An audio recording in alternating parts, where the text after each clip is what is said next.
Nag-miss-send yan sa akin, ang asawa niya. Hindi kami magkakilala ha. Isang beses, birthday ni BBM September, si BBM, di ba, no? Isang beses, matagal na ito, hindi kami magkaibigan, hindi kami magkakilala. Bigla yan ng message sa akin, hi, this is Lisa, and Bongbong's birthday is coming up in September, ganyan, may I request a video from you? It would really cheer him up, ganyan. Sabi ko, naisip ko pa, okay, sige, BBM, Marcos, o sige, nagpadala ako ng happy birthday message. September yon. Come mga January, siguro nandun na yung pangalan ko sa, mga January, siguro 2021? Tama ako ha? January 21, nandun na siguro yung number ko. Siguro, madaling araw alas 2 ng madaling araw. Tapos, biglang feel na feel. Tapos merong link siya na pinadala sa YouTube. So binasa ko. Sabi ko, alas 2 ng madaling araw, Lisa Marcos, feel na feel. Tapos may YouTube link. So sabi ko, na-hack ba ito? O lasing ba ito?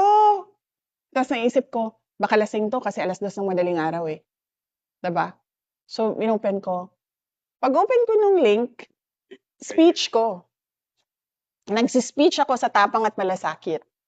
Nung taon na nanalo si PRD, tapos binuo namin yung Tapang at Malasakit. Speech ko yon doon sa BGC, sa Marquee Events Hall. Tapos, hindi ko siya sinagot. Kasi alam kong miss-send siya. Diba? Kasi hindi naman tayo magkaibigan eh. Hindi tayo magkakilala. Tapos sasabihin mo, feel na feel. Tapos link. Sabi ko, itong na ito, so hindi ko na pinansin.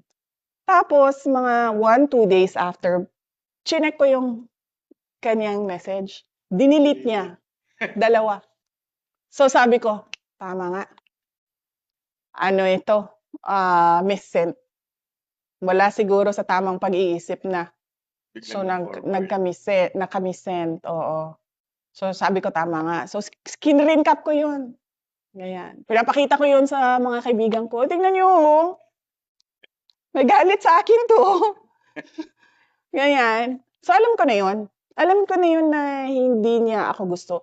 Kahit nung kampanya man, lahat naman ng malapit sa circle nila, kasi unity may, diba? So, pag nagkukwento sa akin, sabi niya, uy, tina-trash talk ka nung asawa.